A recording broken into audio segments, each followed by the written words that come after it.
from an investor's point of view, and later on helping some of the airlines get going there. It's a fascinating market, and it's fascinating not because it's the biggest market. Hello. Hello. Sorry. There we go. No problem.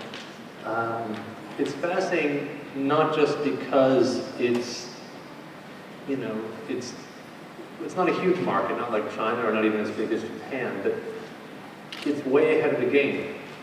I mean, if you look at the numbers, and we'll talk about that in a minute, Korea is the exception, North Asia, where LCCs really haven't happened yet, except in Korea. Spring is getting some footholds in China, but are still a relatively small part of the total market. Korea is different, and it's a unique situation, and it's really something worth discussing. So, with no further ado, and go on. I know we're a bit behind schedule, so we'll try to keep up. There we go. Some background on the Korean market. The Korean economy, like a lot of economies around the world, has been through a bit of a slowdown, but the slowdown is this year they're saying economic growth is running about 3.6%. Living in Europe, we all wish we had 3.6% growth. I think it's fair to say that if we only had these problems, it would certainly be something to consider. There's also been a depreciation of the Korean won. And if you think of that in terms of an airline, a lot of your costs are in dollars. Fuel, aircraft ownership costs, spare parts, and so forth. So certainly that's made things challenging. The biggest challenge over the years, though, in Korea has actually been, it's been the opportunity, but also a challenge, in the sense that Korea is ahead of the game, but still the government's created some unusual policies and made some hurdles to jump over, and it's really affected the way the market is developed. In a way, it's protected and allowed the domestic carriers to move forward. In another way, it may have hindered them. Basically, two things have occurred. A few years ago, Tiger Airways tried to do a joint venture with partners in Incheon, majority Korean-owned, but it went through a lot of challenges to its legitimacy, and in the end, despite Tiger's experience and a wealth of knowledge running an airline, they were told that they'd have to run domestic services on one route, just like a new startup airline in Korea, for thousands of cycles for a couple of years. And this, after a long negotiation, I think Tiger walked away. Wasn't privy to the details, but this same challenge has actually been put up for the domestic carriers as well. And in a way, it's created an unusual development. The domestic carriers were all forced to fly a few routes, because in Korea there actually are only a few routes for reasons that there's a high-speed rail network. The high-speed rail network has taken up a lot of the capacity on the traditional Seoul-Busan route.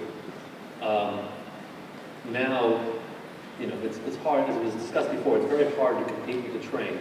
The train is at capacity or near capacity in Korea, which is a situation similar to Japan, where if the physical constraints of the rail network limit the growth further, then some of that traffic will flow back to the airlines. But rail does have certain advantages, some of them natural, and some of them artificial by the way their capital structure is arranged.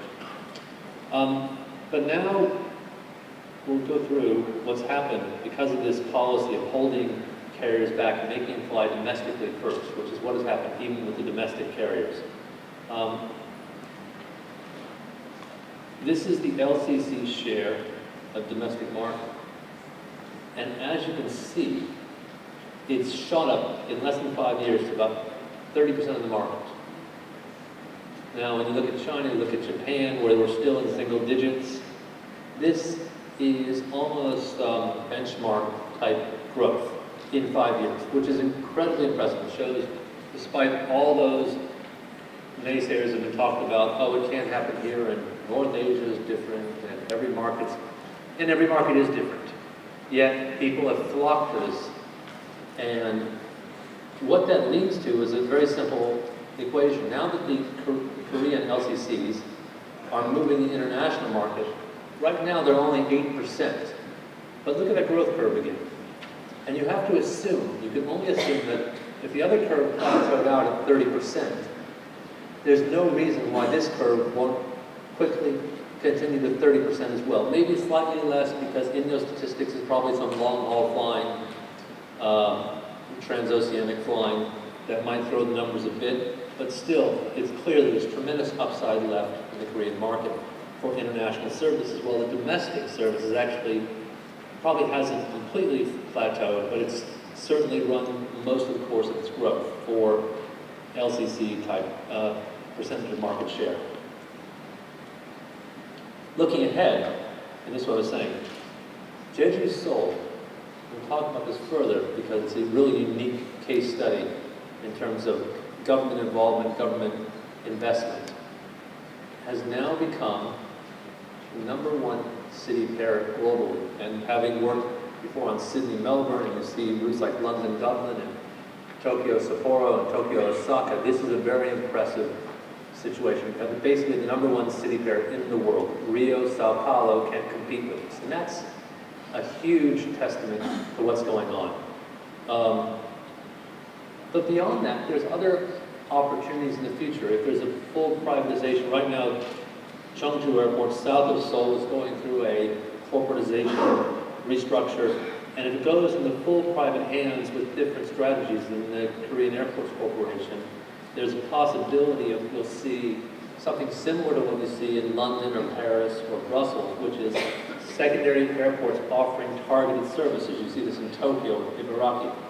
And a service that might be attractive for a certain segment of the market, not just people who live in the southern part of Seoul, but people who are highly price sensitive, who are willing to drive an extra 50 kilometers to get to an airport that's going to be able to offer them lower price. Now, given the traffic in Seoul, it simply may be attractive for a certain segment of the market who live closer to that side of Seoul. Getting across Seoul at rush hour can always be a trick. Furthermore, it is, like I said, way out in front, and with China and with Japan, but open skies are coming with both those markets, and that's an opportunity and a challenge. But Korea has also demonstrated the benefits of the free market. Not all Korean carriers have thrived. There have been winners and losers. And I think in a way it's made the existing carriers stronger. There may be more victims, but there's also some carriers who have been, shall we say, battle tested. And that's a unique position because more competition is coming. You know, AirAsia, Cebu Pacific, Peach was mentioned, and of course the Chinese carriers like Spring. A lot of people have designs and looking at this as the next big opportunity internationally, and the Korean carriers will have to battle for market share on those city pairs. And the question we have to be asked is, did the government's policy of keeping the Korean carriers focused domestically and keeping out through not direct policies but indirect policies, keeping out the big players like Jetstar, like Tiger, like AirAsia, through regulatory means, did that help the Korean carriers, or does that put them a little bit behind? Because now they're past that point and they're going to have to compete with these carriers head-to-head on a lot of markets. And will they be better off, or will it be a bit like India, where the policy was meant to protect domestic carriers is actually going to end up, getting them behind the game, behind the curve as they go out into the bigger world. So all these things can be discussed. We have an eminent panel, and I'd like to invite them up here. The first person is Kyunam Choi from Jeju Air. Here he is. He's the new CEO of Jeju Air.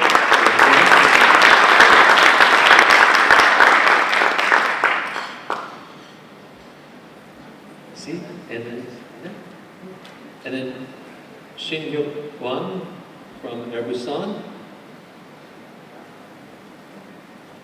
Give a hand, here it is.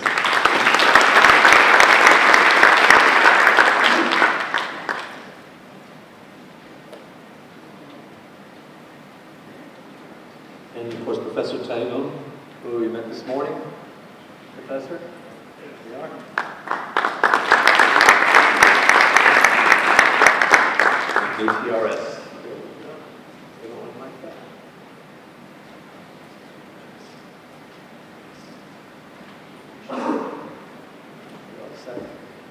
Hey, gentlemen, please sit down. Thank you. I'd like to get started, first of all, to know a bit more about the Korean market and what you think makes it different, and what makes your carriers different, specifically your approach and what you're doing. Choi, you're new to the business, and so you came in with fresh eyes.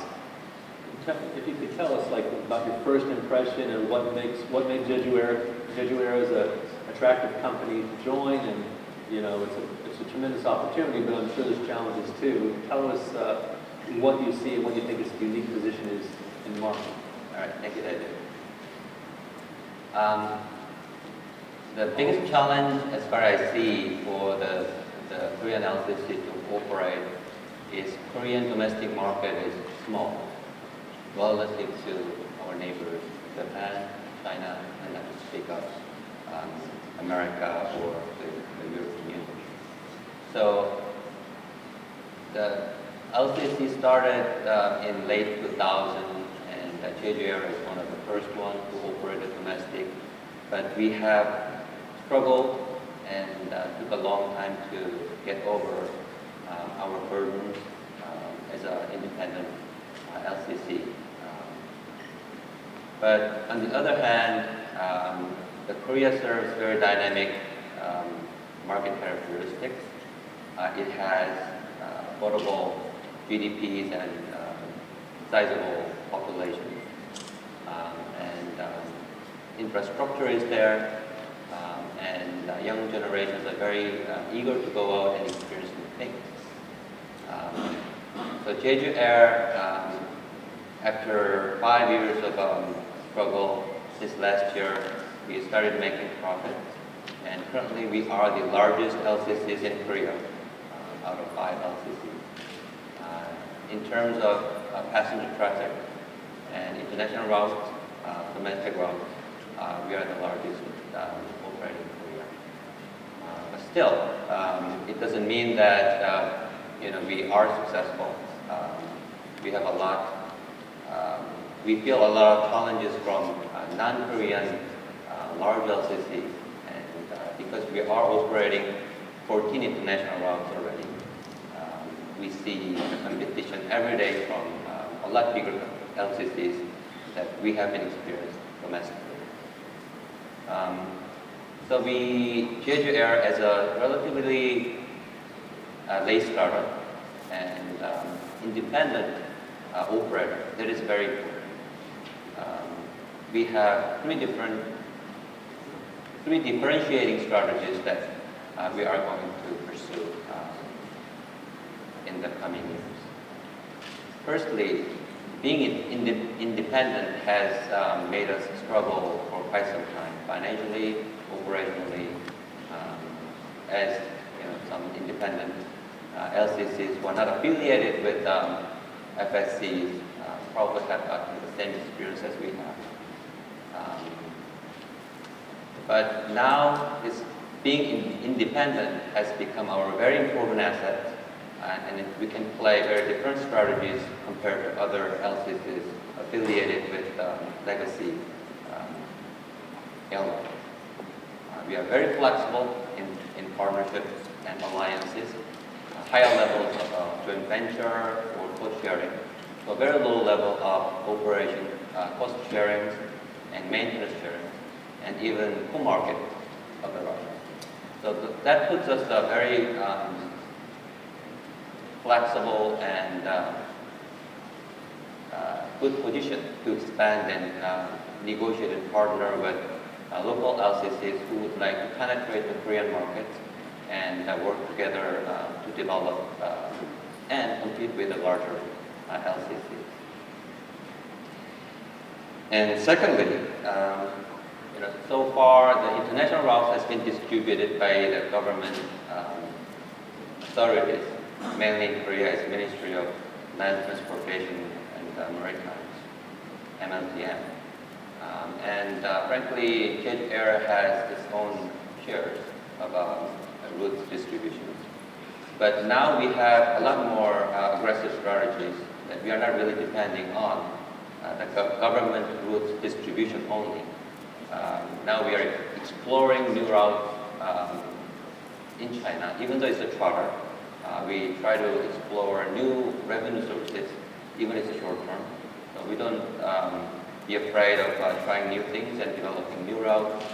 That's quite different from other legacy airlines related LCCs. And thirdly, even though it is a little bit dangerous or not probably tradition to no-thrill, bare-bone LCC model, we started a very aggressive campaign, marketing campaign from this year. We hired Big Bang, one of the popular idol groups in Korea. And we started a very aggressive marketing campaign, not only domestically, but also internationally, where the markets, those idol group is very popular, like in Japan, Thailand, Vietnam, television. So it raised our brand recognition, and we believe that it has been very successful positioning ourselves with address to young and fun demographics in their 20s and 30s, and we continuously work positions in that segment. Thank you. Mr. Hwang, Air Busan's a bit different. For those who don't know, Air Busan's part of, it's tied in with Asiana, very well-established Korean carrier for long-haul and international services, part of the Star Alliance. But you've carved out a niche within the Asiana family. Curious if you could tell us a bit more, especially how that relationship with Asiana works. I know that Patty Murphy said earlier that Peach is completely independent from ANA. Do you have that same independence? Can you go about things, and how do you work with the mother carrier in a way that suits your interests but also doesn't impact them? Thanks. Air Busan actually has 16 shareholders. One of them is Asiana, and 15 other shareholders are the big company based in Busan. A lot of the panel and speakers mentioned about the independence of the airline, but even Asiana is the main shareholder of Air Busan. Actually, I think we are quite independent. I don't say we are 100% independent, but when we open the new routes or when we adopt the new policies or strategy, I think we are quite independent. So I think there are good points and bad points, in terms of the independence. As Mr. Kim mentioned that they went over a lot of difficulties as a new airline for the last 5 to 6 years, but actually we don't experience the same difficulties because we got a lot of the support from Asiana. I think Jin Air has also the same, almost similar background. So, even at this first stage, we are a little bit, dependent to our mother company, but I think it's just, in certain level, above that, I think we are quite dependent, and I think there's, you don't have to, worry about, too much about our status of independence. And what is Air Busan's goal? It serves the shareholders who are in Busan by having direct routes from Busan, but does it have a bigger plan, or just to expand the Busan operation? Or is that really the main goal of the future of the airline? Yeah, actually, we now only focused on the routes which has 4 hours flight time range, actually. With that range of services, actually, we don't compete with our other company. So actually, we are quite flexible to open the new routes within that range. Probably, if we go beyond that, probably we need some discussion with our mother company. But still, we are still a lot of routes which we can develop within that range. So we are doing okay so far. Thank you. Sean, maybe you can comment on the rest of the market since they couldn't all be here today. I mean, you have Korean Air, which was just mentioned, which is part of the KAL group, Korean Airlines group. Also very strong party it seems. You have E-Star, which got to a good start, has slowed down a bit, and then T-Way, which is a descendant of Hansung, and then a little bit of challenges because their shareholder has had a difficult situation. But do you believe that, coming back to the earlier point, do you believe that the protection that was in the policies of the Korean government have helped these carriers get a foothold, or is this actually a hindrance to them? I mean, I'm thinking, looking forward, what is your view? I mean, Jin Air got around the rules a bit, but the other ones were subject to some tough startup provisions. Does that make a better, stronger market, or is it leave them vulnerable? Okay, let me just make some introductory remarks related to all these issues.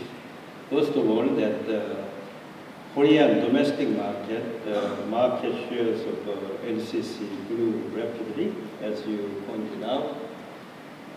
That is, as a result of the contribution by Jeju Air and the Air Busan, independent carriers, LCC, but also substantial transfer of the domestic routes by the Korean Air to Shin Air, and also by Asiana to Air Busan. So it's not purely the generated traffic by LCCs, because the Korean Air thought that they won't be able to compete, so they transferred much of this to Shin Air, and also Asiana to Air Busan to some extent, less extent on that. Okay, so that's the reason it grew more rapidly than it would have been otherwise. Okay, so that's a smart policy like Qantas was just discussed with Jetstar. Yeah, so transfer has occurred. Okay, now in terms of Jeju Air initiated was first LCC, 2006. And since then, I think the Korean market has grew rapidly, but still there are much sort of administrative fine lines. LCCs have to walk through fine lines to cope with regulatory and administrative bureaucracy, because there are tendency that still government officials' chemistry has not changed very much. They tend to there are some of the aspects that they try to micromanage competition in many aspects. And certainly they would not make decision for LCC when there is a significant harm can be done to full service airline, which is Korean Air and Asiana Airlines. That is the example you mentioned, was the Tiger Air, and the city of metropolitan Incheon government tried to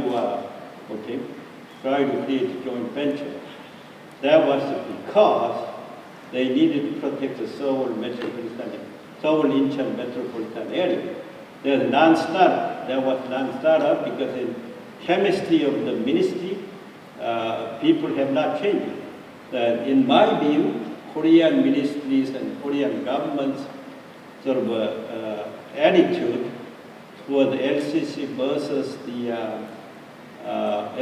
versus legacy carriers is something similar to the atmosphere that Japan had prior to Japan Airlines bankruptcy. Now, Japan Airlines bankruptcy was a shock treatment. They have changed. Korean bureaucracy and Korean, government, attitudes have not changed to that extent. Okay, so that's what my preamble. They will try to defend certainly Seoul Incheon area, that Incheon Airport and Gimpo Airport, and I don't think they will allow any LCCs to create a focus city, focus airport for the next maybe 5 years, if I read it correctly. I think that's the thing. So that leaves the some areas like Busan, certainly, and the Cheongju. Cheongju has been an interesting place. Cheongju is only about 120 kilometers from 120 kilometers from Seoul, and it has been my source indication has been privatized, and it's going to be transferred to public private company by February next year. So that's an interesting thing because 120 kilometers away, and then maybe there will be less opposition from established carriers for opening up Cheongju Airport, which is, low-cost carrier can certainly be able to serve that part to capture some significant portion of the capital city market. That's what I think. Okay, so possibly privatized airport and the competition between airports you see in some other metropolitans around the world, something of interest to the other LCCs in the room or looking at Korean market. And I guess that's my question to either of you is that, do you feel, what's your view on the coming and growing competition? There's open skies coming with China, with limited open skies. I think it keeps up the capital cities, but for the rest of the market, with China, with Japan, there's a lot of competition coming. Yeah. Koreans are very nervous about the fact that the China signed open skies, transborder open skies with ASEAN 2 years ago. And just last month with Japan, but they are not signing open skies with Korea. Of course, this has major implications in terms of developing LCC markets in China. So, I'm sure that the Korean government will do major, efforts to try to deal with this issue. So, in connection to that, I think in terms of foreign competition, I think Korea is open for foreign carriers, LCC carriers entrance to regional airports like Busan, like probably Cheongju and Jeju. Those are the top 3 regional airports. They will welcome, I think, the Korean government and the carriers are ready to compete, I think. However, entry to capital market, which is Incheon and Gimpo, as you know, that area is about 25 million population. Half of the whole area is half of the country's population, and they would be. I'm sure that the Korean government is pressured not to open easily. Mr. Chen, Foreign competition. are you guys ready for the competition? What do you think? What's your concern? What keeps you up at night? Well, we have been growing 30% year on year for the last 5 years. And it is not because we were very competitive or we did better than others, but it was very demand-driven market. As you said, Jeju, Gimpo is the busiest passenger route in the world, and it's by far almost second, almost twice as busy than the second. So we haven't grown thanks to the public demand, and frankly, we were busy just keeping our infrastructure ready and keep the right operations and the safety measures intact. Now, very rapidly from the last year, we see the competition not only from the domestic, but also from outside carriers coming in. And Korea is a very unique market. So, like every market has a different characteristics, but Korean passengers so far hasn't been adapting real traditional LCC model, really available no-grill type of LCC. So we are trying to be more aggressive in adopting the LCC, real LCC model, and try to generate more ancillary revenues. So I think potential, growth potential and revenue potential, we have a lot of room to go. Now, for the international expansion, that gets me up all night and very concerned. Competing with AirAsia and Jetstar of the world with a relatively later starter is very concerning. But to our strategy,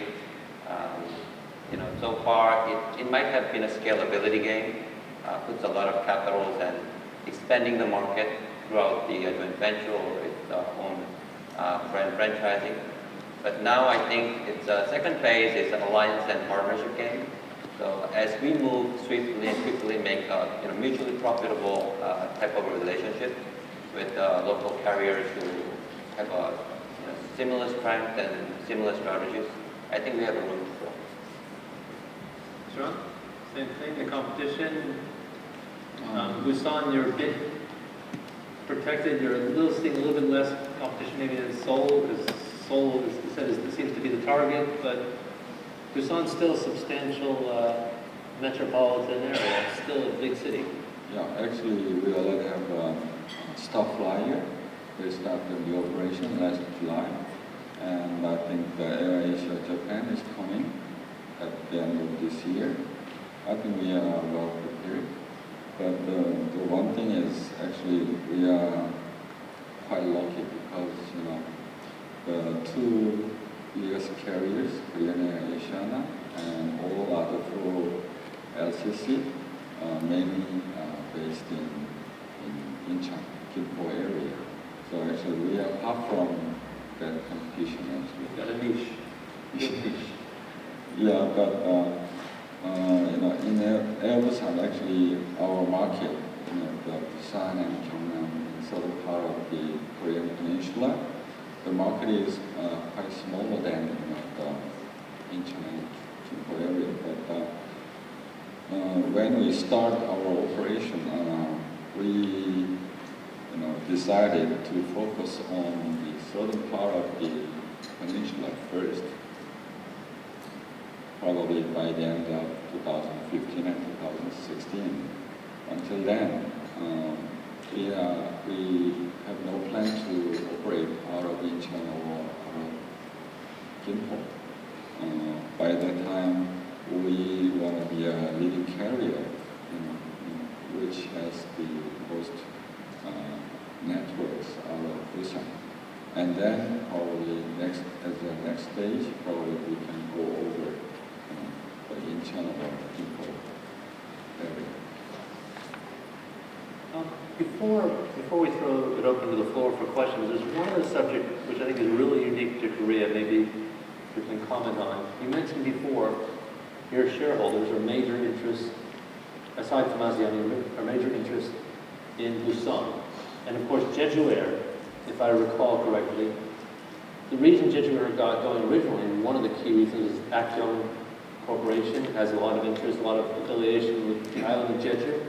And the Jeju government wasn't really satisfied that it was being promoted properly.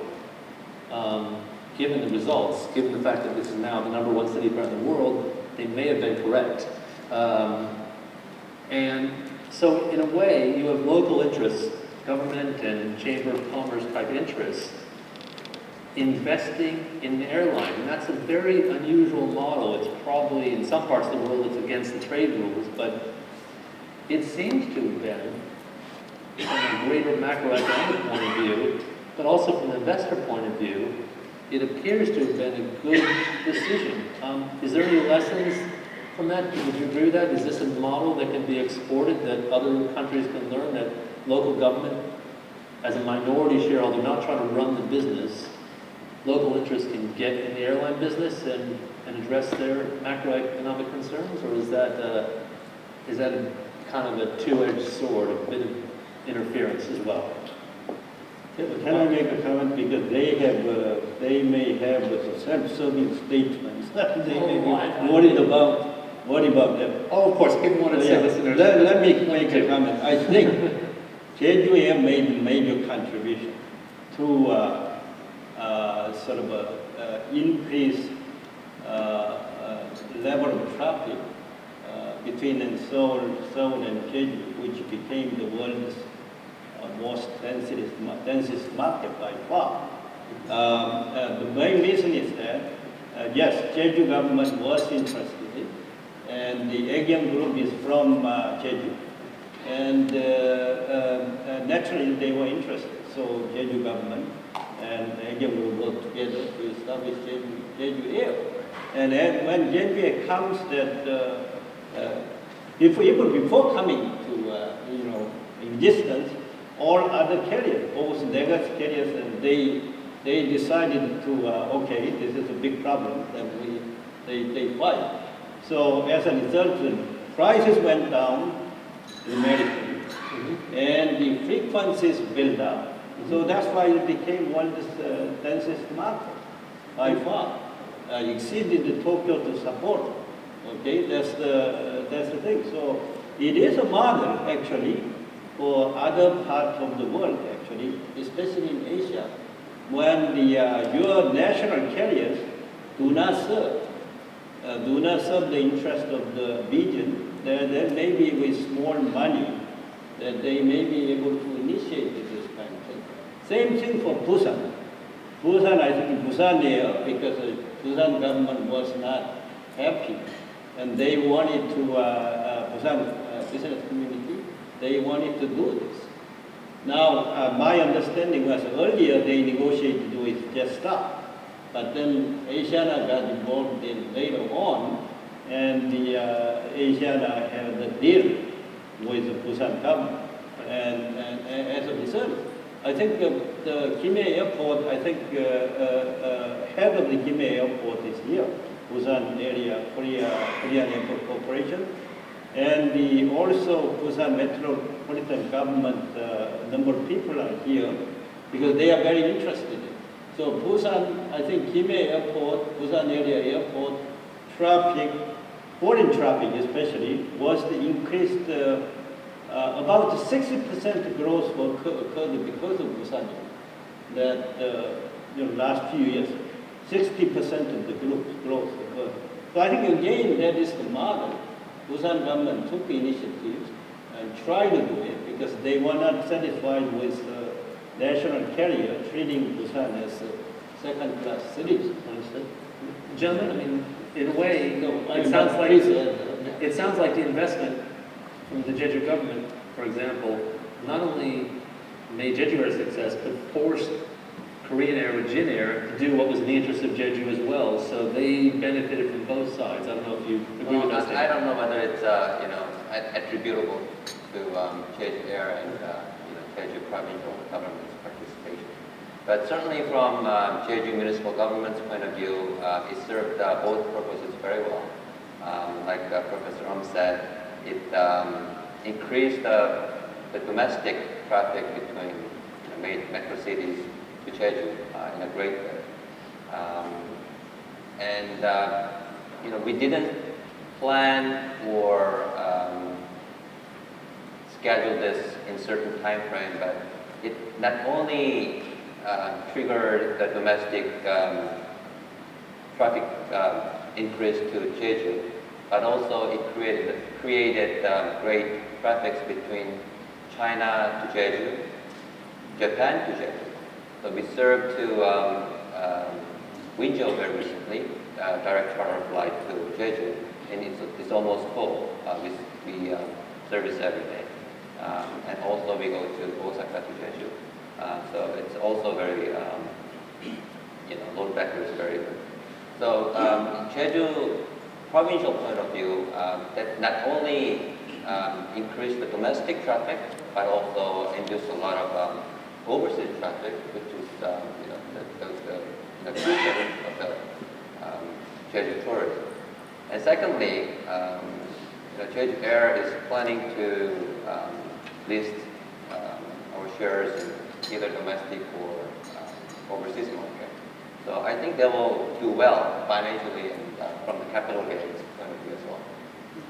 Mr. Hwang, Busan has benefited the same way? Yeah, I think so. Busan Metropolitan give us the big support, and we, as an airline, do our best to activate the Kyunam airport. So I think it's very mutually beneficial. I think their decision was quite successful, but still we got a lot of some restriction in Kyunam airport. I think it's already almost full. In capacity. So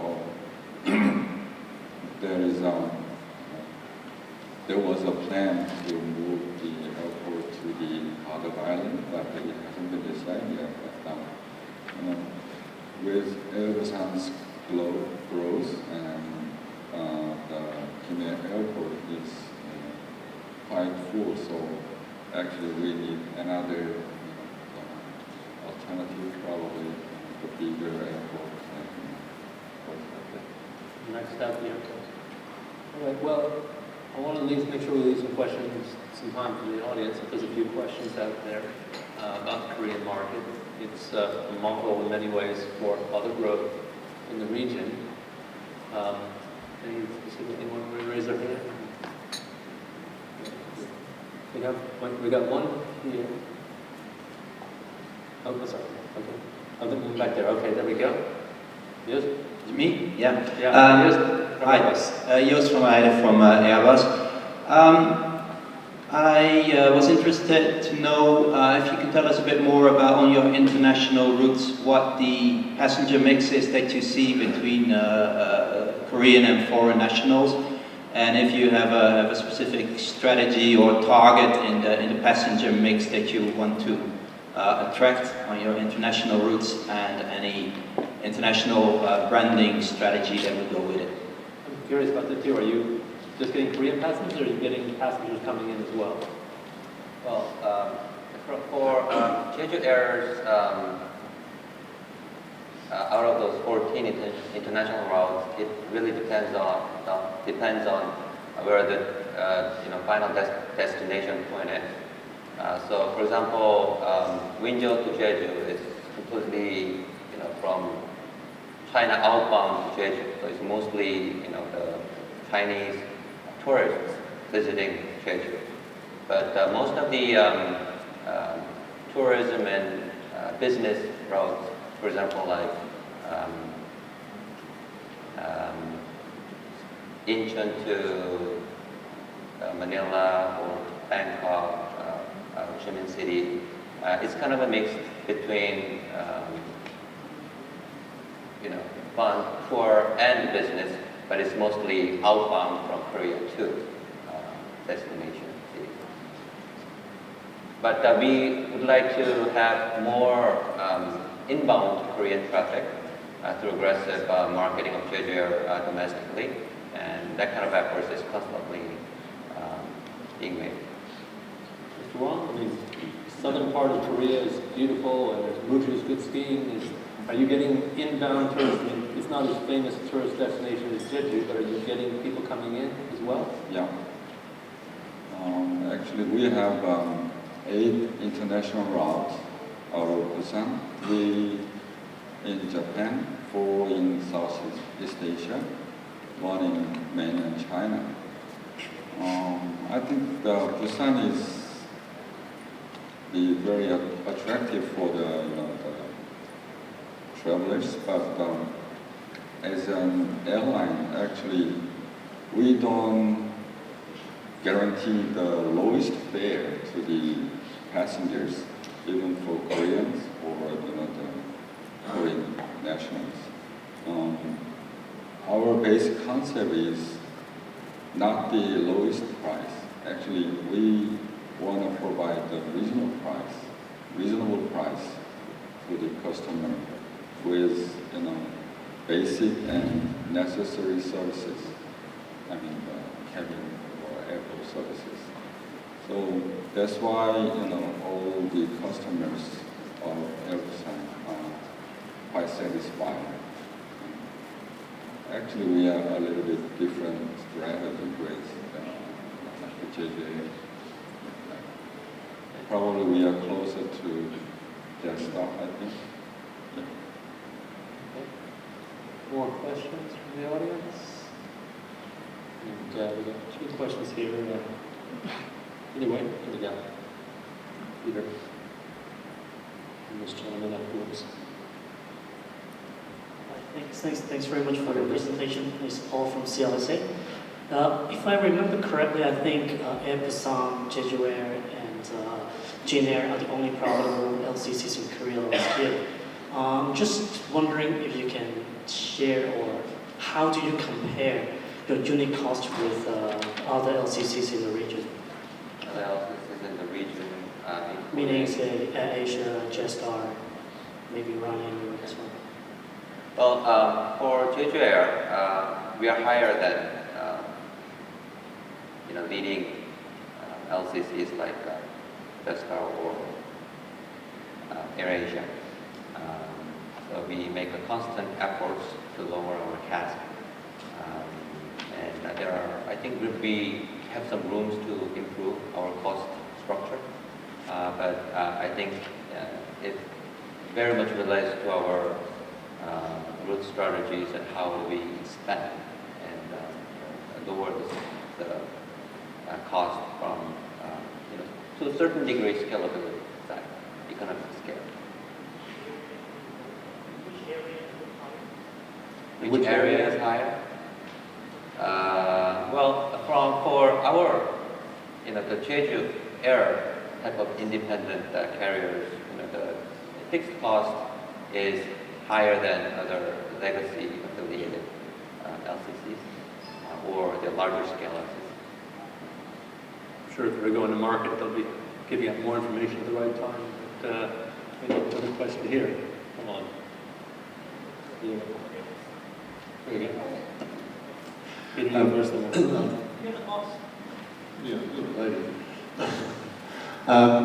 Just following up on that question too, Mr. Choi. I know these are relatively confidential issues, but you have a higher cost base, certainly.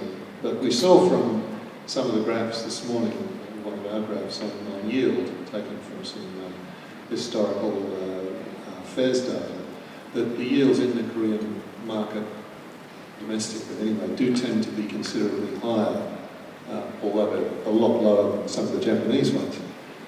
Is that something that you can still, particularly for your outbound routes, is that higher yield margin still something you can maintain against the lower cost, low cost carriers?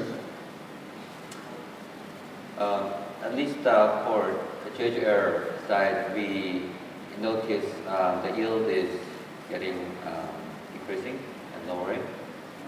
So we are concerning in trying to find different measures to lift the yield level up to the level that we can satisfy. But going back to the cost structure side of questions, I briefly mentioned that Korean market is somewhat different from other markets. More established markets like Europe or the United States, or for that matter, Southeast Asian markets, where the passengers are more accustomed to the nose rail, bare bone type of LCCs. We provide services, the cabin services. We provide food, beverages, and we allow certain weight of the luggage without charge. So we not only do that domestically, but we apply that to international services. So we are constantly struggling and considering, and sometimes get very tempted to apply that the variable LLC model to our structure. But we think it may be better for us to wait, and instead of us leading the public, and we would let the public get accustomed to the LLC models in different scales, and then get accustomed to what else can really offer, and enjoy their choices and spectrum. So I think, to answer your question, we have some rooms to lower our cost structure, and I think by doing so, I think we can increase our revenue. One last question here. Oh, we got two questions, sorry, we got two. Thanks. We're running short here a little bit. Right. Could I ask the question of Mr. Choi? If I understand you, you said that in the first phase, it was a scalability game, and now with the competition coming in from foreign carriers, it's an online and partnership game, and you're trying to also go ancillary revenues, right? Can you share some insights into how the Korean customers are behaving online, how are they booking online, whether it's social media or mobile, and also what are you doing with ancillary revenues? How are you going into that model? Well, as you are well aware, Korean public's adaptation of the online and mobile is very high. Currently, I think Koreans have almost 2 mobile per population. So mobile and internet diffusion is very, very high. Despite that, I think we do not have satisfactory online direct booking ratio as we wish. The traditional tour agency channel is very strong. So in order for us to meet a certain period of the booking, we have to work very closely with local agencies. But again, that side, we haven't really put enough effort in online promotions and marketing. So I think that is one of the ways to improve and eventually lower our costs and enhance our competitiveness. Well, ancillary revenue is something that relates to my previous statements that currently we are servicing with food without charge, and we allow certain luggage even in the international route. So as we carefully structure our ticket scale, I think we have some rooms to improve our ancillary revenues and to lower the cost. I think we definitely have the last question here. Hi, I'm Starsky from Korea. Well, I don't know, I'm not so sure about the definition of a low-cost carrier and the first-of carrier, but as far as I know, Jeju Air is providing, meals, in-flight meal, whatever it is, cold meal or hot meal. So, actually, when we think about low-cost carrier, they are not servicing such in-flight meal and or other in-flight services. but you are doing such services. So if you divide yourself, do you think you are low-cost carrier or budget carrier or somewhere in the middle between low-cost carrier and first-of carrier? And my second question is that when you do you think servicing such flight meal is a good tool for you to attract passengers, especially when you compete against foreign low-cost carriers who are not servicing such in-flight services? Thank you. Last question. Is this going to be an advantage or a handicap when the competition comes in? Will you get more of the market because of this variation from the LCC model, or is it going to be a risk? Either one of you, please. I think the cultural background is very important. As I mentioned earlier, that the lower fare or lowest fare is not, it's very important. It's a basic, the factor, for the people who choose the LCC. But for Korean people, I think for everybody, even though they pay, less, they want to be, served with certain quality of services, right? That's why we also, Busan, provide the meal or beverage or the newspaper, those kind of stuff. Otherwise, actually for Busan, we mainly compete with Korean Air from Busan.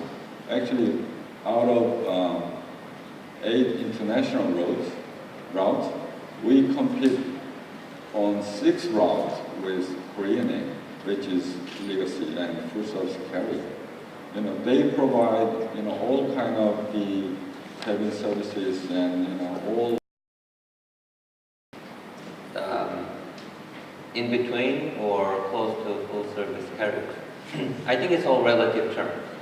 For the last 5 years, we have been positioning, considering the very unique Korean characteristics, serving the food and serving extra services, and we train our cabin crews to be extremely courteous to the passengers.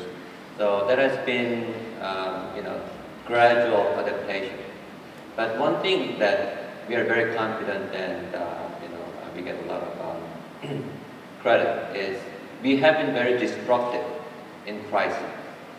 So at least we have Korean Air, Asiana Air lower the price domestically and service domestic routes,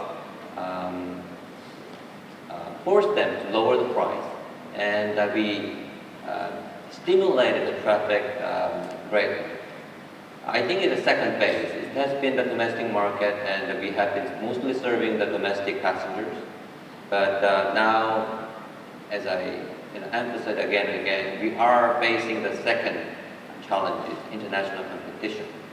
So far we have been serving foods and sacrificed the ancillary revenue sources. So I think it has been working as an advantage to the Jeju to compete with other larger scale LLCs. And then I think we can test different type of pricing models and different type of services. And we are already having doing that, and we have some plan to do that. It really depends on the situation in markets and where we are really competing. Okay, one last word here. Yeah, I think this is the question because the Jeju Air, both which will be Busan, is relatively small, few routes as compared to Korean Air or Asiana Air. Now, if you have similar size of the network, if you lower all the prices, Korean and Asian Airlines will go bankrupt if they match your price. So that's the point. Right now, because they are pricing to your price with better services and smaller routes. So because your network is smaller, they can do it. Otherwise, they won't be able to do it. If you expand the network to, let's say, 80 destinations in Europe, in Asia, and lower the price half, Korean Air, Asiana Airlines wouldn't be able to make. They will go bankrupt if they do. So that's the philosophy that AirAsia, Jetstar, and these people are doing, and Ryanair, Southwest Airlines, and all these U.S. Airways are doing. So that's the point, I think, I'd like to make. It's a very good analysis. I really wish we had more time, but I really appreciate all your interest. And on behalf of the audience, I say kamsahamnida. Thank you very much, and we appreciate it.